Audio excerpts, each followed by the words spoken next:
చైతన్య ప్రసారం. నమస్కారం, మన ధర్మం కార్యక్రమానికి స్వాగతం. ఇవాళ మన ధర్మం కార్యక్రమంలో మన ధర్మ సందేహాలను నివృత్తి చేసేందుకు మనతో పాటు ఉన్నారు ప్రముఖ ఆధ్యాత్మికవేత్త డాక్టర్ ఆకెళ్ల విభీషణ్ శర్మ గారు. గురుగారు నమస్కారం. నమస్కారం. గురుగారు, అహింస పరమో ధర్మ అన్నారు కదా, ఈ ధర్మాన్ని ఇటీవల కాలం ఇప్పుడు అనుసరించడం అసలు సాధ్యమేనంటారా? అహింస పరమో ధర్మ అని అంటారు అని అనకండి. ఎందుకంటే వేదం చెప్పింది, వేదభారతి చెప్పింది అంటే పరమ ప్రమాణం. అయితే దీన్ని ఆచరించడంలో మనం కొన్ని జాగ్రత్తలు తీసుకోవాలి.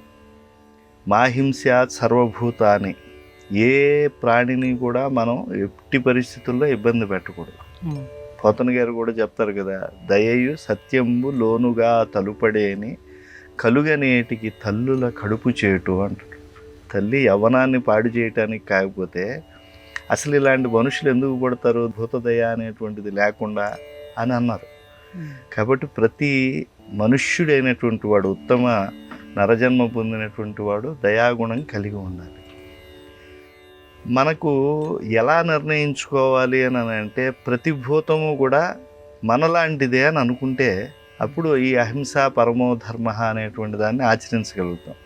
ఆత్మవత్ సర్వభూతాన్ని. ఒరే, ఈ మాట అంటే నా మనసు కష్టం కలుగుతుంది కదా, ఆ మాట ఎదుటి వాళ్ళతో నేను ఎందుకు అనాలి? లేదు, బాగా చలికాలం వచ్చారు, 16లో ఏసీ పెట్టేసాను అనుకోండి, నాకు కష్టంగా ఉంటుంది కదా. గౌరవం అని చెప్పి ఎదుటివాడికి పెడితే వాడికి ఎలా ఉంటుంది? వాడు అలాగే గిలగిలా కొట్టుకుంటాడు కదా, నాలాంటి వాడే కదా. కాబట్టి శరీరానికి కానీ, మాట కానీ, లేదా ఆలోచన కానీ, ఎదుటివాడు నా గురించి ఇలా ఆలోచన చేస్తే నేను ఎంత ఇబ్బంది పడతాను. కాబట్టి ఎదుటివాడి గురించి నేను ఇలా ఎప్పుడూ ఆలోచన చేయకూడదు. కనుక దీన్ని అహింస పాటించడంలో ఇలా కనుక చేస్తూ ఉంటే ఇది పరమధర్మము. అయితే ఇది మనకి హాని కలిగించేప్పుడు మాత్రం అది చేయమని ఎక్కడా ధర్మశాస్త్రాలు చెప్పవండి. వేదభారతి ఎంత స్పష్టంగా చెప్తుందంటే, అది పరమధర్మంగా గుర్తించు అహింస అనేటువంటిది. కానీ నీ ప్రాణాలకు ముప్పు వచ్చిందనుకోండి, ఇప్పుడు మన భారతదేశంలో దయ అనేటువంటి దాన్ని కొంత ఎక్కువ పాళ్లలో కూడా చేసిన వాళ్ళు ఉన్నారు. కానీ అతి సర్వత్ర వర్జయేత్. కనుక అహింస పరమో ధర్మ అని అంటే, ఆ అహింస అనేటువంటిది అది ఒక వ్రతంగా ఆచరించాలి. దాన్ని ఒక అద్భుతమైనటువంటి కర్మగా దాన్ని స్వీకరించి అనివార్యం అని చెప్పి దాన్ని ఎప్పుడూ కూడా గుర్తుపెట్టుకోవాలి. అంతేకాని ఏనాడు కూడా పరమ దుర్మార్గంగా ప్రవర్తించే వాళ్ళ పట్ల నువ్వు అహింస అనేటువంటిది లేకుండా ఉండు అని చెప్పి ఎక్కడా చెప్పరు. ఈ ధర్మశాస్త్రంలో చెప్పే శఠే శాఠ్యం సమాచరేత్ అని. వాడు శఠుడు ఉంటాడు, వాడికి చెడు పనులు చేయటమే అలవాటు. అహింస పరమో ధర్మ అని అన్నారు కాబట్టి ఇంక ఎట్టి పరిస్థితుల్లో కూడా మేము వీడిని ఇబ్బంది పెట్టము అని చెప్పి వదిలేస్తే వాడి వల్ల ఎంతమందికి ఇబ్బంది కలుగుతుంది, వాడు ఎంతమందిని హింసిస్తాడు. కనుక హింసించేటువంటి చోట హింస కావాల్సిందే. ఇప్పుడు శత్రు దేశాల నుంచి మన దేశాన్ని రక్షించుకోవాలని అంటే, శత్రు సైన్యానికి ఆయుధాలు లాంటి సైనికులు వస్తూ ఉంటే వాళ్ళని నిరోధించాల్సిన అవసరం ఉంది. అంటే తనకు మించిన ధర్మం అవసరం లేదు. మంచి మాట అన్నారు. తనకు మించినటువంటి ధర్మాన్ని చేస్తే కూడా అది ముంచుతుంది, అది మించకూడదు. ఆ మించితే అది మనని అధపాతాళానికి తీసుకెళ్ళిపోతుంది. కాబట్టి ఎప్పుడూ కూడా దాన్ని ఎంత పాళ్ళలో అన్వయించాలి అనేటువంటిది మనమే మన మనస్సు ద్వారా నిర్ణయించుకోవాలి. ఎందుకంటే మనస్సు తులారూపము అని అంటారు. మన ఏవ సర్వకార్యాణం నియామకం. మనస్సు మన అన్ని కార్యాల్లో నియామకం చేస్తుంది. మన మనస్సు ద్వారా మనం ధర్మమైనటువంటి నిర్ణయం తీసుకుని ఇది అహింస హింస, ఈ హింస చేయాలా వద్దా, సాధ్యమైనంత మటుకు ఆ హింస అనేటువంటిది పాటిస్తే దానివల్ల వచ్చేటువంటి ఆత్మోన్నతి, ఆత్మగుణావభూతి ఇవన్నీ కూడా ఉత్కృష్టంగా ఉంటాయి అని మన మహర్షులు చెప్పారు. గురుగారు, ఇక మరో సందేహం. హనుమ జన్మస్థలంపై చాలా మందికి చాలా రకాల సందేహాలు ఉన్నాయి. ఇంతకీ హనుమ జన్మస్థలం కిష్కింధనా లేక తిరుమలనా అని? అంటే కిష్కింధన ఏం తక్కువ చేయకూడదండి. జన్మస్థలం అనేటువంటిది ఒకటి ఉంటుంది, కర్మస్థలం అంటే ఉద్యోగ క్షేత్రం అనేటువంటిది ఒకటి ఉంటుంది. హనుమ చిరంజీవిగా కాబట్టి ఆయన నివసించే భూమి ఒకటి ఉంటుంది. అసలు జన్మస్థలం అనేటువంటిది ఎక్కడ అంటాం కన్నా మన మనస్సే జన్మస్థలం కావాలి హనుమకి. ఎందుకంటే హనుమ దాస్య భక్తికి పరమావధి. చూడండి, రామావతారంలో రామచంద్ర ప్రభు గొప్ప వీరుడే. రామచంద్రుడికి ఎంత పేరుందో అంత పేరు ఒక దాసుడికి అయినటువంటి హనుమంతుడికి రావటం ఎంత ఆశ్చర్యం చూడండి. ఇప్పుడు ఆంధ్రదేశంలో ఎక్కడ రామాలయాలు లేనటువంటి ఊరు లేదండి అంటారు. కానీ కొంచెం సత్యం చెప్పుకోవాలంటే రామాలయాల కన్నా హనుమదాలయాలే ఎక్కువేమో. ఎందుకని ఒక దాసుడికి అంత పేరు వచ్చింది అని అంటే ఆయన పుట్టుకే ఒక తపస్సుతో ప్రారంభమైంది. తల్లి అంజనాదేవి తిరుమల అంటే ఈరోజు వెంకటాచలం అనేటువంటి కీర్తి పొందింది కలియుగంలో. ఆ వెంకటాచలం తపోభూమి, అక్కడ పుట్టాడు ఆంజనేయ స్వామి వారు. తిరుమలని కృతే వృషాద్రిం వక్ష్యంతి, వృషపర్వతము అంటారు. ధర్మదేవత తపస్సు చేసి త్రేతాయాం అంజనాచలం, ఈ అంజన పర్వతం పైనే గొప్పగా తపస్సు చేసి అంజనాదేవి వాయువు అనుగ్రహం చేత సంతానాన్ని కలిగింది కాబట్టి హనుమ జన్మక్షేత్రం ఏది అద్భుతమైనటువంటి తిరుమల క్షేత్రం. అలాగే శేషుడు తపస్సు చేశాడు ద్వాపరే శేషశైలం, అందుకని ద్వాపరంలో శేషశైలం ఉంటారు. కలో శ్రీ వెంకటాచలం, కలియుగంలో అదే పాపాలు హరించేటువంటి వెంకటాచలంగా ఉంది. హనుమ జన్మక్షేత్రం తిరుమలే అని చెప్పడానికి ఎన్నో ఉదాహరణలు చెప్పి ఒక పుస్తకం కూడా వేసామండి మేమంతా. కానీ సంగ్రహంగా చెప్పాలి అని అంటే రామాయణం పరమ ప్రమాణం కదా. రామాయణాన్ని కాదంటే అసలు రామకథకి, సీతాదేవి యొక్క పాతివ్రత్య తత్వానికి, లేకపోతే హనుమ వృత్తాంతానికి మనం ఏమీ చెప్పలేం ఆధారం. స్పష్టంగా రావణాసుడు సుందరకాండలో దర్శిస్తాడు ఆంజనేయ స్వామి వారిని. చూడంగానే ఆయన తేజస్సుకు ముగ్ధుడైపోయి కిమేష భగవాన్ నంది, ఒకప్పుడు నన్ను శాపం పెట్టినటువంటి ఆ నందీశ్వరుడే ఇక్కడికి వచ్చేసాడా అని ఆశ్చర్యపోతాడు. తర్వాత అంతకు ముందే ఈయన గురించి కొంత పరాక్రమాన్ని, రూప పరివర్తనం అంటారు కదా, కామరూపిగా ఈయన మారుతూ చిన్నవాడైపోతున్నాడు, పెద్దవాడు అవుతున్నాడు, రకరకాల రాక్షసుల్ని సంహరిస్తున్నాడు. ఆ తర్వాత కదా ఇంద్రజిత్తు బ్రహ్మాస్త్ర బంధనం చేసి రావణుడు ముందు నిలబెట్టాడు. ఈయన గురించి ముందు నుంచే రావణుడు యుద్ధం హనుమంతుడు ఎప్పుడు ప్రారంభించాడో అప్పటి నుంచి చర్చ చేయటం మొదలుపెట్టాడు. నాకు చాలా చూడండి, అక్కడ వాలి తెలుసు, సుగ్రీవుడు తెలుసు, అంగదుడు తెలుసు, మైందుడు తెలుసు, ద్విషదుడు, అసలు ఇలాంటి ఇంకా చిన్న చిన్న వానరుల పేర్లు కూడా చెప్తాడు. నీలుడు, నలుడు, ఇలాంటి వాళ్ళందరి పేర్లు చెప్తాడు. నాకు ఇంతమంది తెలుసు కానీ వీడు తెలియదే అంటాడు. అసలు ఆంజనేయ స్వామిని చూడంగానే మహదాకర్షణశీలి, సూర్యభగవానుడి దగ్గర అన్ని శాస్త్రాలు చదివాడు.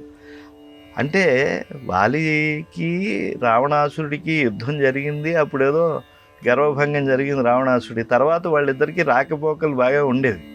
కాబట్టి రావణాసుడికి లంకలో ఎవరున్నారో ప్రతి ఒక్కళ్ళు తెలుసు, హనుమ తెలియదు. ఎందుకని? కారణం హనుమ అక్కడి వాడి కాదు. మామూలుగా చాలామంది ఎక్కడో పుడతారు, ఉద్యోగానికి హైదరాబాద్ వచ్చేస్తారు, ఢిల్లీ వెళ్తారు, బాంబే వెళ్తారు. అది వాడి జన్మక్షేత్రం కాదు, అది కర్మక్షేత్రం. అలాగే ఇప్పుడు గంధమాదన పర్వతం మీద ఆయన ఉన్నాడు. అంతేకాకుండా మీకు మరో ఆశ్చర్యకరమైనటువంటి విషయం చెప్తాను.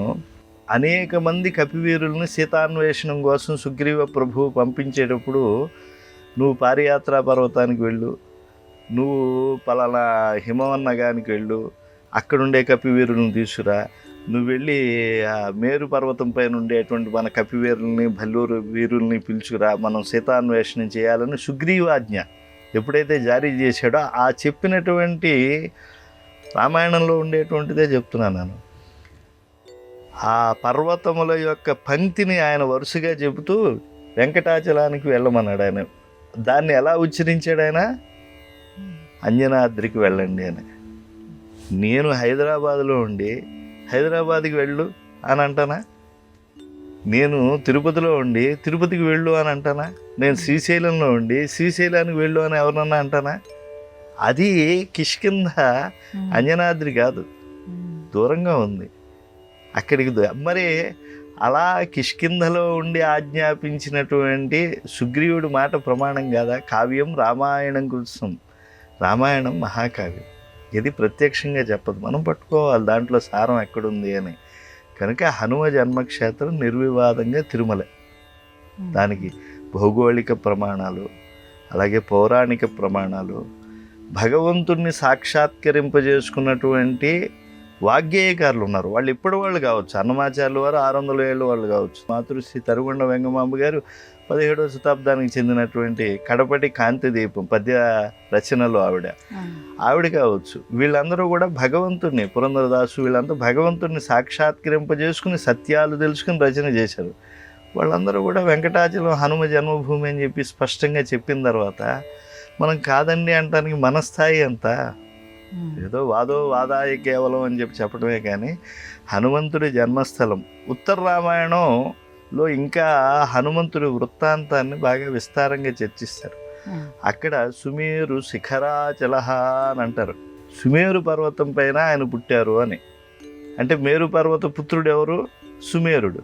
ఆ సుమేరుడికే మరో పేరేంటి? వెంకటాచలం. కాబట్టి ఉత్తర రామాయణంలో కూడా స్పష్టంగా ఉంది కదా. ఇన్ని ఆధారాలు ఉన్నాక కాదని చెప్పి ఎక్కడో కొన్ని స్థల పురాణాలు తీసుకొచ్చి వాటిని చెప్పడం అనేటువంటిది ఔచిత్యం కాదు. కనుక హనుమ జన్మభూమి తిరుమల క్షేత్రమే.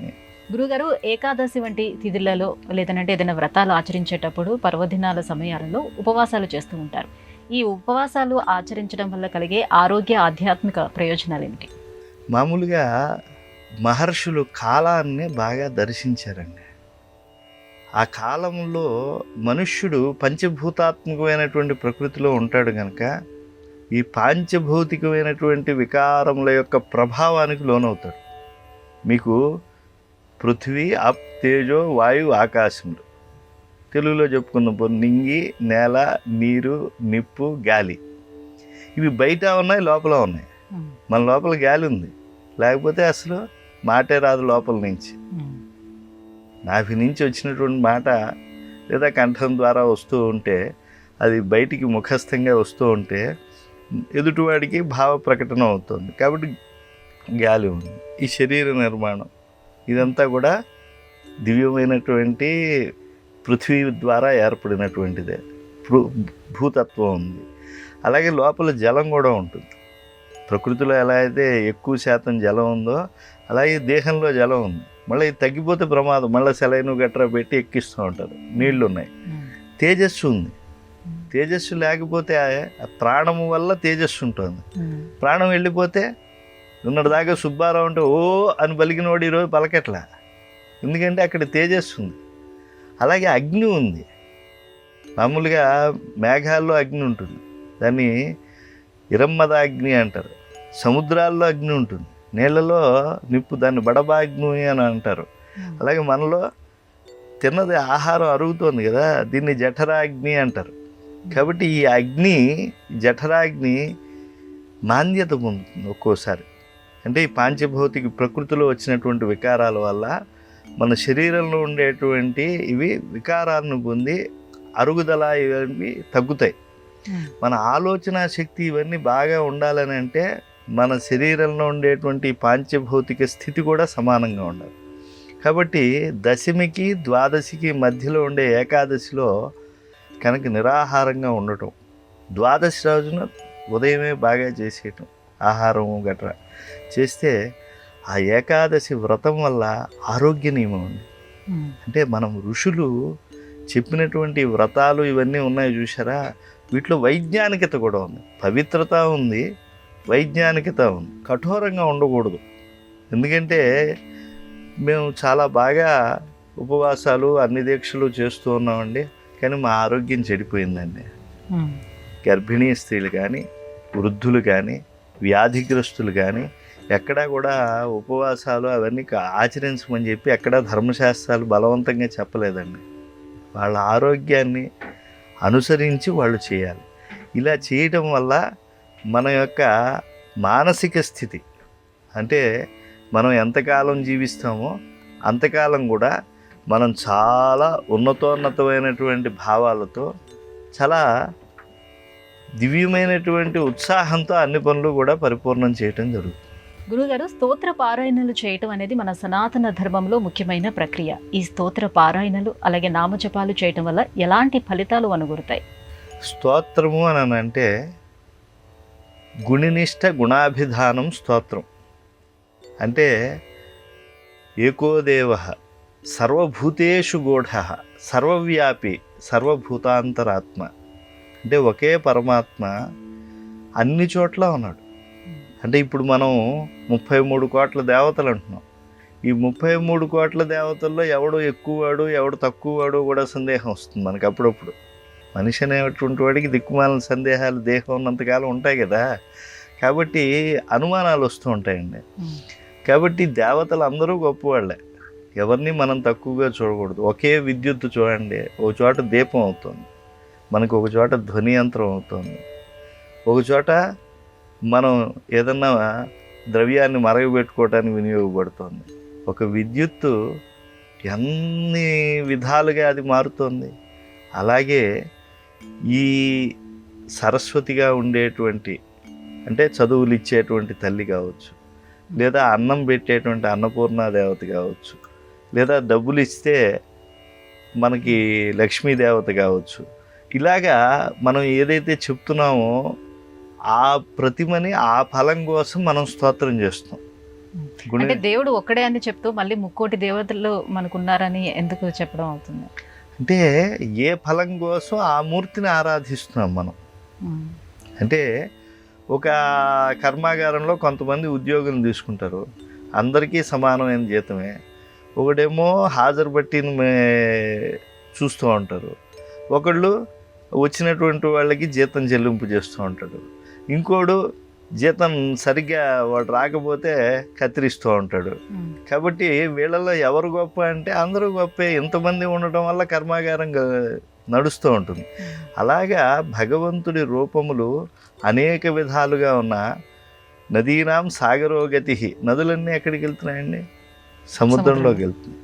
అలాగా మన యొక్క ఉపాసనల వల్ల, పూజల వల్ల, యజ్ఞాల వల్ల, దానాల వల్ల, తపస్సుల వల్ల, హోమాల వల్ల ఆరాధింపబడేటువంటి దేవతలు ఎవరైతే ఉన్నారో వాళ్ళందరూ కూడా సమాన ప్రభావం కలిగిన వాళ్ళు. వాళ్ళకి తగినటువంటి ఉపాసన మనం చేసినప్పుడే, ఆ తగిన మంత్రాలతో వాళ్ళని ఆరాధించినప్పుడే మనకు ఆ ఫలాలు వస్తాయి. ఇప్పుడు అగ్నికే అన్నీ సమర్పిస్తూ ఉంటాం. ఇంద్రాయే నమః, ఇంద్ర ఇదం నమమ అని చెప్పి మంత్రం చెప్పి ఇస్తాం. ఇది ఇంద్రుడికి నమమ, నాకు కాదు.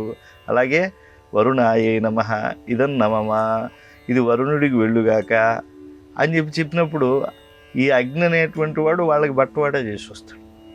కాబట్టి ఆయా శక్తులు కలిగిన ఆయా దేవతలకి ఒకే అగ్ని తీసుకెళ్ళి వాళ్ళకి ఇస్తున్నాడు. వాళ్ళందరూ కూడా ఏకత్వం కలిగినటువంటి దివు, అంటే తేజస్సు కలిగినటువంటి వాళ్ళు దేవతలు. కనుక ఆ దేవతామూర్తుల యొక్క లోపల ఉండేటువంటి శక్తిని ఒకటిగా మనం గుర్తించాలి. ఒకే విద్యుత్ ఇన్ని విధాలుగా కనిపిస్తున్నదో అలాగే ఒకే దేవతా శక్తి ఇన్ని మూర్తులుగా ఉన్నది. ఆ మూర్తికి అనుగుణమైనటువంటి స్తోత్రం మనం చేయటం వల్ల ఆ మూర్తి ద్వారా మనం ఫలాన్ని పొందుతాం. గురుగారు, మరో సందేహం. తనకు తెలియకుండానే లంకలోకి ప్రవేశించాడు హనుమంతుడు, రాక్షస సంహారము చేశాడు. కానీ అదే లంకలో సీతాదేవి కూడా ఉంది కదా. మరి ఒకవేళ సీతాదేవికి ఏదైనా జరిగితే దానికి కారకుడు హనుమంతుడు అయ్యేవాడా? అలా ఎందుకు అవుతాడండి? హనుమంతుడు లంకకి వెళ్ళింది ఎందుకు? పాపం అంత కష్టపడి ఆయన 100 యోజనాల సముద్రాన్ని దాటి వెళ్ళటం ఎందుకు? సీతాదేవి జాడ తెలుసుకుని రావటం కోసం. ఈయన అనేకమైనటువంటి రాక్షసులతో ఉండేటువంటి లంకకి తనదైనటువంటి రూపంతో, అసలు హనుమంతుడు తేజస్సు మామూలు తేజస్సు కదండి. ఆయన పుట్టగానే 2వ సూర్యుడు వచ్చాడా ఈ లోకంలోకి అన్నంత కాంతితో వచ్చాడు. ఆయన వరప్రభావం చేత పుట్టినటువంటి వాడు కదా, అంజన తపఫలంగా ఉద్భవించినటువంటి వాడు కదా. ఆయన పుట్టంగానే సహజ కవచ కుండలాలతో ఉన్నాడు. ఆయన సామాన్యమైన వాడు కాదు. ఆయన హేమ యజ్ఞోపవేతంతో జన్మించాడు. ఆయన ఒక రకంగా చెప్పాలంటే అవతరించాడు అని అంటే కూడా తప్పేం కాదు. అలాంటి అంజనాతనయుడు మహానుభావుడు. ఆయన లంకలోకి వెళ్ళేప్పుడు పృషదంశక మాత్రస్సన్, చిన్న పిల్లి అంత మారిపోయి లోపలికి వెళ్ళిపోయాడు. ఆయన వెళ్ళిపోయి లంకలో ముందు సీతమ్మ వారిని అన్వేషించాడు. సీతమ్మ వారిని అన్వేషించి శింషుపా వృక్షం ఎక్కి అక్కడి నుంచి ఆవిడని కనుగొన్నాడు. పాపం మధ్యలో ఎన్నో కష్టాలు పడ్డాడు, చాలా ఆవేదన కూడా చెందాడు. సీతమ్మను కనుక్కోలేకపోతున్నానని కనుక్కున్నాడు. కనుక్కున్న తర్వాత శోకంతో జీర్ణమైపోయినటువంటి నౌక సముద్రంలో మునిగిపోయేట్లు ఎలా ఉంటుందో బాగా అరిగిపోయినటువంటి పడవ నీళ్ళల్లో మునిగిపోతుందండి. అలాగా దుఃఖంతో చనిపోయేట్టుగా ఉంది సీతమ్మ. చాలా వైజ్ఞానికంగా ఆయన చెట్ల నుంచి కనిపించకుండా రామకథామృతాన్ని వినిపించి ఆమె మనస్సుకు కాస్త ఉపశాంతి కలిగించాడు. తర్వాత దగ్గరికి వచ్చి మాటల ద్వారా నమ్మబలికాడు. అసలు ఒకవేళ రావణుడేమో ఈ రూపంలో వచ్చాడు, ఇంత తేజస్యాలని ఆమె భయపడినప్పుడు కాదని చెప్పి ఆయన అనేక రహస్యాలు చెప్పాడు. అది చెప్పి ఆ తరువాత అమ్మవారి యొక్క మనస్సు కుదుటపడిన తర్వాత ఆమె అనేక పరీక్షలు పెట్టింది. అన్ని పరీక్షలకి ఆయన నిలబడి తన యొక్క రూప పరివర్తన శక్తిని, తనలో ఉండేటువంటి ధర్మనిరతిని, రాముడికి సుగ్రీవుడికి కలిగిన మైత్రిని అన్నీ చెప్పిన తరువాత ఇంకా అమ్మవారు ధైర్యంగా ఉంటుంది, మనశ్శాంతిగా ఉంటుంది అని చెప్పి అప్పుడు ఆయన తన యొక్క నిజ రూపాన్ని ప్రకటించి తర్వాత కాస్త ఏదో ఒకటి చేయకుండా వెళ్తే రహస్యంగా వచ్చినవాడు రహస్యంగా వెళ్ళిపోతే రామబంటు ఎందుకు పనికిమాలిన వాడు అనుకుంటారు, రాముడి శక్తికి ఇది చాలా తక్కువ అని అప్పుడు తను కాస్త విజృంభించి రాక్షస సంహారం చేసి కాస్త ప్రతిజ్ఞలు గట్రా చేసి అప్పుడు వెళ్ళాడు. అంటే ఇంక సీతకి ఏమి హాని కలగదండి. ఒక్క విషయం తెలుసుకోవాలి, రామాయణం కృష్ణం సీతాయాస్ చరితం మహత్ అన్నాడు. సీతాదేవి చరిత్ర చాలా గొప్పదని రామాయణం చదివేప్పుడు మనం గుర్తు పెట్టుకోవాలి. రామాయణ చపలాక్షుల పేరు అంటాడు త్యాగరాజస్వామి గారు. రామ అంటే రాముడి పేరే, రామ అంటే స్త్రీ చరిత్ర. ఎవరా స్త్రీ? ఉత్తమ స్త్రీ సీతాదేవి. అందరి పతివ్రతలకి ఆవిడ ప్రతినిధి. ఆ సీతాదేవికి ఎటువంటి హాని కలగదనే విషయం ఆంజనేయ స్వామికి తెలుసు. ఎందుకంటే రావణుడితో ఆమె స్పష్టంగా చెప్పింది, భస్మార్హ తేజస అంటుంది. నిన్ను ఇప్పుడే కావాలంటే నా పాతివ్రత్యం చేత భస్మం చేయగలను రావణ, కాకపోతే రామాజ్ఞ లేదు కాబట్టి ఆగుతున్నాను అంది. కాబట్టి ఆమెకు మనస్సులో ధైర్యం వచ్చే వరకు ఆయన బయటపడలేదు. ఆమెకి ధైర్యం వచ్చాక తను తాను రక్షించుకోగలదు ఆ పతివ్రతా శిరోమణి అని చెప్పి తెలిసి ఆ నారీ శిరోమణికి హాని లేదు అని చెప్పి నిర్ణయించుకున్న బుద్ధిమతాం వరిష్ఠుడైన ఆంజనేయ స్వామి స్వప్రకటనం చేసి అప్పుడు రాక్షస సంహారం చేసి వెళ్ళాడు. అందువల్ల అప్పుడు సీతమ్మకి హాని కలగదు. హఠాత్తుగా వచ్చేస్తే ఆ పెద్ద రూపంతో ఇబ్బంది అయ్యేది. కనుక చాలా జాగ్రత్తగా చేయగలగటంలో అందుకే మనం ఏదన్నా చేయాలి అని అంటే ముందు ఆంజనేయ స్వామి వారిని తలుచుకుంటాం. ఎన్ని ఫలాలు చెప్పారండి? బుద్ధి, బలం, యశ, ధైర్యం, నిర్భయత్వం, అరోగత, అజాడ్యం, వాక్పటుత్వంచ హనుమ స్మరణాత్. అందులో ముందు బుద్ధి వస్తుంది. కనుక బుద్ధిశాలి చేసిన దాంట్లో మనం ఏ తప్పు పట్టలేం. గురుగారు, శ్రీకృష్ణుని యొక్క చక్రాయుధానికి కాంతి ఎక్కువ. ఆ చక్రాయుధాన్ని ప్రయోగిస్తే సూర్యుడి యొక్క కాంతి కనుమరుగైందని, అప్పుడే సైంధవ వద్ద సాధ్యమైందని భారతం చెప్తుంది. దీన్ని ఎలా విశ్లేషించుకోవాలి? సూర్యుడు కాంతివంతుడు. ముందుగానే సూర్యాస్తమయం చేసేసాడు. సైంధవ వధ, సింధురాజును చంపించాలి అని చెప్పి నిర్ణయించుకున్నటువంటి కృష్ణ పరమాత్మ. ఎందుకంటే లేకపోతే తన ఆత్మసుఖుడైనటువంటి అర్జునుడు గాంధీవంతో సహా సాయంకాలం లోపల అగ్నిలో దూకేస్తాడు. సైంధవ వధ ఆ రోజు జరగకపోతే ద్రోణాచార్యులు వారు పెద్ద వ్యూహం పన్నారు, వెనకాల ఎక్కడో దాచేశారు పద్మవ్యూహం. ఆ వ్యూహంలో ఉండేటువంటి ఆ మహానుభావుడైనటువంటి కృష్ణ సారథ్యంలో ఉండే అర్జునుడు ఎలా అయినా సైంధవుడిని సాయంకాలం లోపల పట్టుకోవాలి, సంహరించాలి. ఇతను పోరాడుతూ ఉంటే అవతల కురువీరులు ఏం సామాన్యులు కాదు. కర్ణుడు ఉన్నాడు, మహావీరుడు అతను. అలాగే పెద్దవారు ద్రోణాచార్యుల దగ్గర నుంచి ప్రారంభించుకుంటే తర్వాత ఎంతోమంది ఉన్నారు ఆ ధార్తరాష్ట్రుడి యొక్క సేనలో. ఇతను అందరితో యుద్ధం చేయగలిగిన వాడే అర్జునుడు. కానీ నియమిత సమయంలో సైంధవ వధ చేయలేడు. దీన్ని గ్రహించాడు కృష్ణ పరమాత్మ. చక్రాన్ని అడ్డేశాడు అంటారే, వేశాడు. ఇక్కడ సందేహం మీకేమిటి? చక్రం చాలా కాంతి కదా. సుదర్శనం భాస్కర కోటి తుల్యం.